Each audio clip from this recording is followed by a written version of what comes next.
Good morning बच्चों। आज मैं आपको डॉक्टर राजेंद्र प्रसाद जी द्वारा लिखित भारतीय संस्कृति का जो भाग रह गया था उसके अर्थ एवं प्रश्न उत्तर बताएंगे।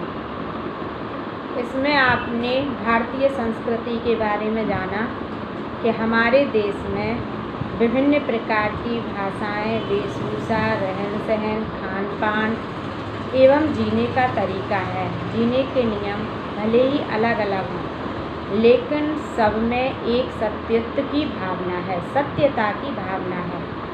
जो संवेदात्मक अच्छी नियम है वो सभी के समान है। और पर हमारी सभ्यता ने तो भोग भी त्याग ही से निकाला है और भोग भी त्याग में ही पाया है। श्रुति कहती है तेन त्यक्तेन भुंजीता। इसमें बताया है इन्होंने कि विद्वानों ने कहा है कि ईश्वर ने जो हमें सुख और संपदा प्रदान की है उसका हमें त्याग पूर्वक भोग करना चाहिए। उसी के चिंतन में हमेशा नहीं रहना चाहिए कि आज हमारे पास इतना है तो हम इसके लिए क्या करना है, और हो जाए हमारे पास और हो जाए, इसी चिंतन में नहीं, बल्कि त्याग पूर्वक उसका भोग करो।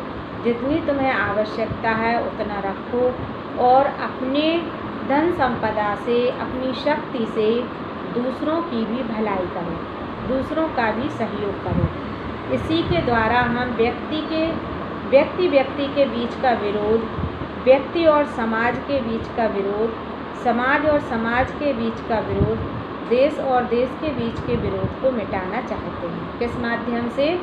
त्याग के माध्यम से। त्याग पूर्वक अपने ऐश्वर्यपूर्ण सामानों का भोग करो और दूसरों की भी मदद करो।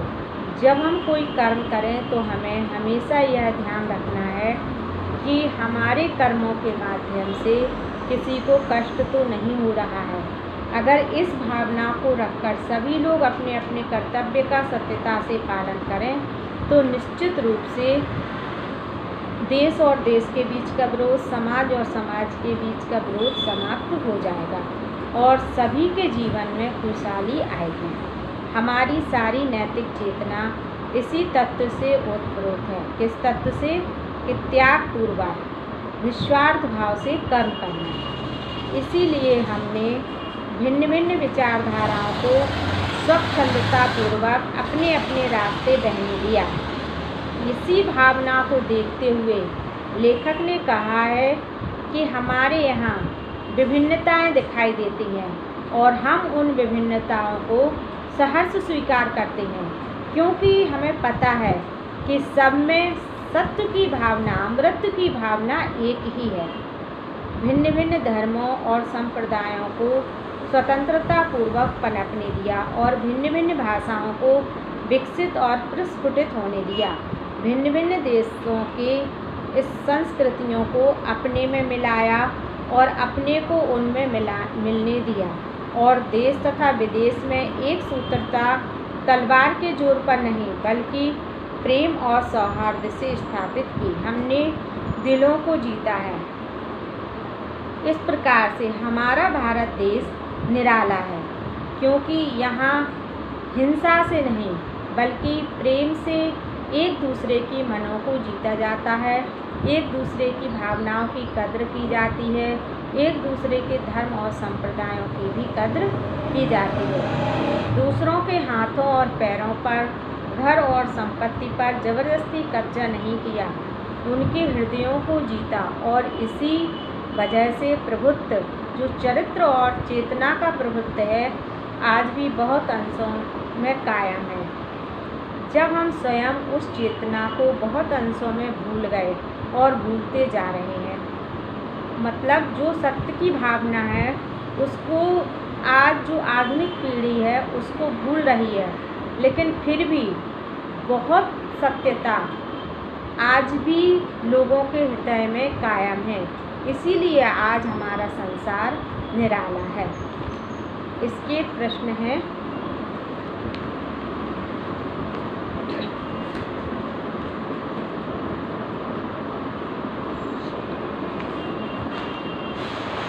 हमारी सारी संस्कृति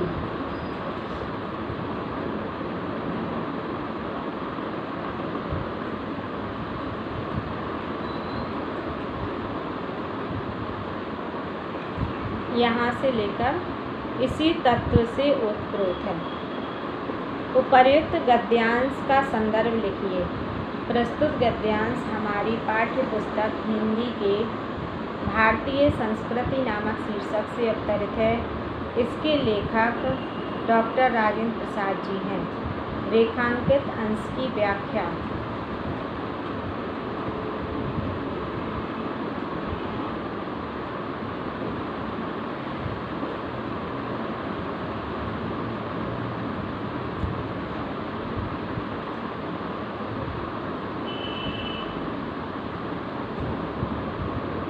रेखांकित अंश में आपको इसीलिए हमने भिन्न भिन्न विचारधाराओं को स्वतंत्रता पूर्वक अपने अपने रास्ते बहने दिया। लेखक ने यहाँ बताया है कि भले ही बाहरी रूप से हम देशवासी अलग अलग दिखाई देते हों, लेकिन सबकी भावनाएं एक समान हैं। जैसे विभिन्न धाराएं मिलकर के अलग अलग स्थानों से उत्पन्न होकर समुद्र में जाकर मिलती हैं, इसी प्रकार हमारे अनेक प्रकार के धर्म, संप्रदाय, रहन सहन, वेशभूषा, बोली सभी में आत्मानंद की प्राप्ति की इच्छा है। सभी एक दूसरे की कद्र करते हैं और सभी एक दूसरे की इच्छाओं का ध्यान रखते हैं। इसीलिए हमारा भारत देश महानता की श्रेणी में आता है। हिंसा का दूसरा रूप क्या है? हिंसा का दूसरा रूप है दूसरों की संपत्ति का बलपूर्वक हरण करना, ये हिंसा है।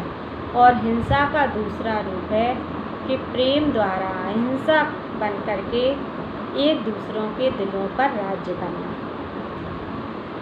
भारतीय संस्कृति का मूल आधार क्या है?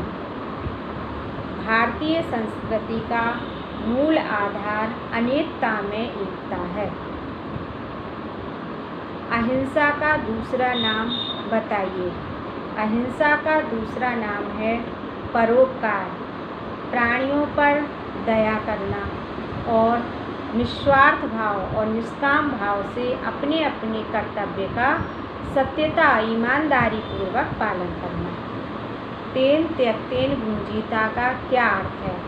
तेन त्यक्तेन भुंजीता का अर्थ है कि हमें जो ईश्वर ने प्रदान किया है उसका हम भोग करें, लेकिन उसी के चिंतन में न रहें, उसी में न चिपके रहें, उसी के विचार न करें, बल्कि उन सब का त्याग पूर्वक भोग करें। हम हमेशा यह समझें कि हमें ईश्वर ने जो दिया है वह कभी भी वो हमसे ले सकता है। यह समझ करके इस भावना से हमें उसका उपभोग करना चाहिए।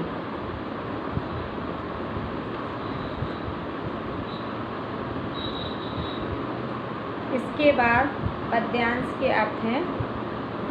वैज्ञानिक और औद्योगिक विकास के उद्दंड परिणामों से अपने को सुरक्षित रखकर हम उनका उपयोग अपनी रीति से किस प्रकार करें, इस बारे में दो बातों का हमें बराबर ध्यान रखना है। पहली बात तो यह है कि हर प्रकार की प्रकृतिजन्य और मानवकृत विपदाओं के पड़ने पर भी हम लोगों की सृजनात्मक शक्ति कम नहीं हुई। लेखक ने यहाँ बताया है कि मनुष्य का मन हमेशा नए नए विचार उत्पन्न करता है, उसके लिए वह नई नई खोजें करता है और नए नए आविष्कार करता है। तो इस माध्यम से कई बार हम प्राकृतिक आपदा में भी पड़ जाते हैं। कभी तो मनुष्य के द्वारा की गई आपत्तियां हमारे जीवन में आती हैं और कभी कभी प्रकृति स्वयं ही अकारण हमें विपत्ति में डाल देती है, जैसे अकाल, बाढ़, भूकंप आदि के माध्यम से, तूफान, इनके माध्यम से हमारा जीवन अस्त व्यस्त हो जाता है। तो इन बातों में हमें क्या ध्यान रखना है कि पहली बात तो यह है कि हर प्रकार की प्रकृतिजन्य और मानवकृत विपदाओं में पड़ने पर भी हम लोगों की सृजनात्मक शक्ति कम नहीं हुई। कि इतिहास गवाह है कि ऐसी आपत्तियां हमारे जीवन में कई बार आईं और गईं, लेकिन थोड़ी देर के लिए तो मनुष्य विचलित हुआ, परेशान हुआ, लेकिन फिर उसकी जीवनी शक्ति कभी कम नहीं हुई। वह अनेक प्रकार की समस्याओं में भी उठ करके फिर खड़ा हुआ और फिर जीने के लिए उत्साहित हुआ और कर्म करने में लग गया। हमारे देश में साम्राज्य बने और मिटे, विभिन्न संप्रदायों का उत्थान पतन हुआ, हम विदेशियों से आक्रांत और पददलित हुए, पर हम प्रकृति और मानवों ने अनेक बार मुसीबतों के पहाड़ ढा दिए, पर फिर भी हम लोग बने रहे, हमारी संस्कृति बनी रही और हमारा जीवन एवं सृजनात्मक शक्ति बनी रही। हम अपने दुर्दिनों में भी ऐसे मनीषियों और कर्मयोगियों को पैदा कर सके जो संसार के इतिहास में किसी युग में अत्यंत उच्च आसन के अधिकारी होते हैं। इसमें प्राकृतिक आपदा, कुछ मनुष्यकृत आपत्तियाँ आईं तो कुछ प्राकृतिक आपत्तियाँ आईं, लेकिन इन आपत्तियों के बीच में भी हमारे देश में कई महापुरुषों ने जन्म लिया और जन्म लेकर के उन्होंने मनुष्यों को सही मार्ग पर लाने का बीड़ा उठाया। अपनी दास्ता के दिनों में हमने गांधी जैसे कर्मठ धर्मनिष्ठ क्रांतिकारी को, रविंद्र जैसे मनीषी कवि को और अरविंद जैसे रमण महर्षि जैसे योगियों को पैदा किया, और इन्हीं दिनों में हमने ऐसे अनेक उद्भट विद्वान और वैज्ञानिक पैदा किए जिनका सिक्का संसार मानता है। जिन हालातों में पड़कर संसार की प्रसिद्ध जातियां मिट गईं, उनमें हम केवल जीवित ही नहीं रहे, वरन अपने आध्यात्मिक और बौद्धिक गौरव को बनाए रख सके। उसका कारण यही है कि हमारी सामूहिक चेतना ऐसे नैतिक आधार पर ठहरी हुई है जो पहाड़ों से भी मजबूत, समुद्रों से भी गहरी और आकाश से भी व्यापक है। इसके भी प्रश्नों के उत्तर। वैज्ञानिक और औद्योगिक यहाँ से लेकर अधिक व्यापक है। उपर्युक्त गद्यांश का संदर्भ उसी प्रकार से है जैसा पहले बताया था। इसके बाद रेखांकित अंश की व्याख्या। रेखांकित अंश में है, पहली बात तो यह है कि हर प्रकार की प्रकृतिजन्य और मानवकृत विपत्तियों में पड़ने पर भी हम लोगों की सृजनात्मक शक्ति कम नहीं हुई। यहाँ पर लेखक ने बताया है कि हमारे नैतिक आधार पर हमारे नैतिक नियम इतने मजबूत हैं कि हमारे देश में कई प्रकार की प्राकृतिक आपदाएं आईं तथा कुछ प्राकृतिक और कुछ मानवकृत विपत्तियां आती रहती हैं।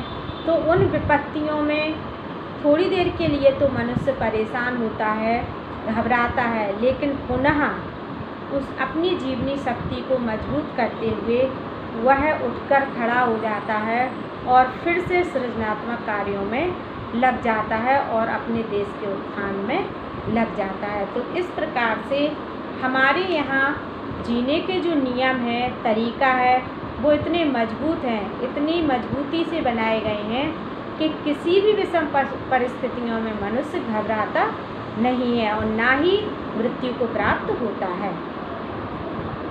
वैज्ञानिक और औद्योगिक विकास के परिणामों को लेखक ने उद्दंड क्यों कहा है? वैज्ञानिक और औद्योगिक विकास के परिणाम जब स्वार्थी होकर के सिर्फ अपने को ही ध्यान में रख कर के किए जाते हैं, तो ये जो आविष्कार हैं वो निश्चित ही उद्दंड तरीके के होते हैं और घातक होते हैं। गद्यांश में किन दुर्दिनों के विषय में बताया गया है? गद्यांश में बताया गया है कि इतिहास गवाह है, हमारे भारत देश में अनेक प्रकार की प्राकृतिक आपदाएं आईं। हमारे जीवन में अनेक उतार चढ़ाव आए, लेकिन उन उतार चढ़ावों को झेलकर, उन परिस्थितियों को झेलकर, दुर्दिनों को झेलकर के मनुष्य पुनः उठकर खड़ा हुआ और अपनी शक्ति को संचित करके फिर से निस्वार्थ कर्म में लगा। अब हम अभी तक किन हालातों में जीवित रहे? हम अभी तक प्राकृतिक आपदाओं और दुर्दिनों और कठिनाइयों में भी जीवित रहे, क्योंकि हमारे जो नैतिक नियम हैं वो हमें बहुत ही मजबूत बनाते हैं। हमारी सामूहिक चेतना किस नैतिक आधार पर टिकी हुई है? हमारी सामूहिक चेतना हमेशा यही कहती है कि जीवन में कितनी ही विषम परिस्थिति क्यों ना आए, उनसे घबराओ नहीं, उनमें भी अपने धैर्य का परिचय दो तथा पुनः उठ करके खड़े हो जाओ। जो कुछ चला गया वह तुम्हारा नहीं था, जो कुछ है उसका त्याग पूर्वक भोग करो।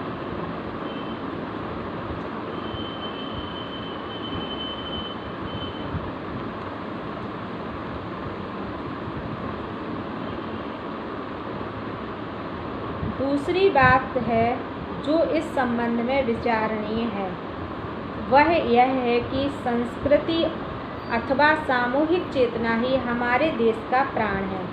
इसी नैतिक चेतना के सूत्र से हमारे नगर और ग्राम, हमारे प्रदेश और संप्रदाय, हमारे विभिन्न वर्ग और जातियां आपस में बंधी हुई हैं। जहां उनमें और सब तरह की विभिन्नताएं हैं, वहाँ उन सब में एकता है।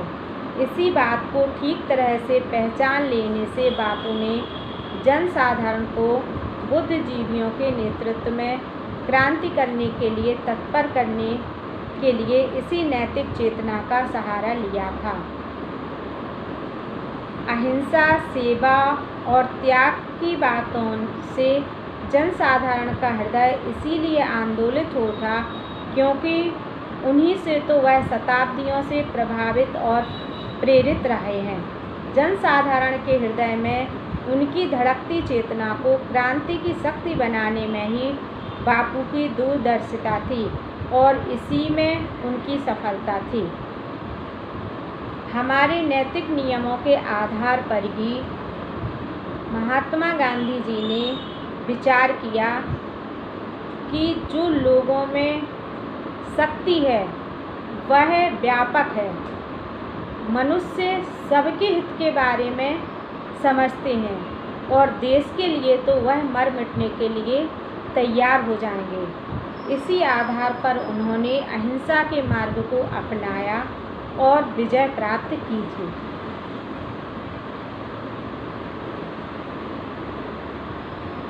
मैं तो यही समझता हूँ कि यदि हमें अपने समाज और देश में उन सब अन्यायों और अत्याचारों की पुनरावृत्ति नहीं करनी है जिनके द्वारा आज के सारे संघर्ष उत्पन्न होते हैं, तो हमें अपनी ऐतिहासिक नैतिक चेतना या संस्कृति के आधार पर ही अपनी आर्थिक व्यवस्था बनानी चाहिए।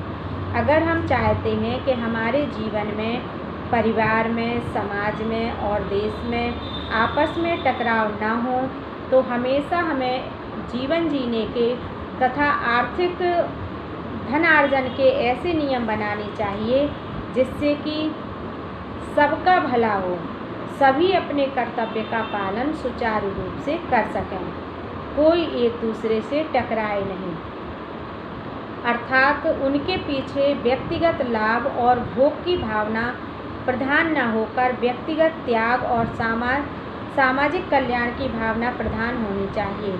मनुष्य जब नैतिक कार्य करे या आर्थिक व्यवस्था करे तो हमेशा सबको ध्यान में रख करके उसे करनी चाहिए।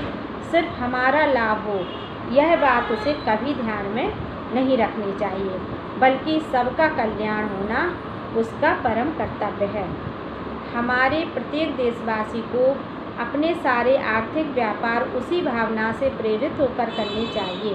व्यक्तिगत स्वार्थों और स्वत्वों पर जोर न देकर व्यक्तित्व, कर्तव्य और सेवा निष्ठा पर जोर देना चाहिए और हमारी प्रत्येक कार्यवाही इसी तराजू पर तौली जानी चाहिए।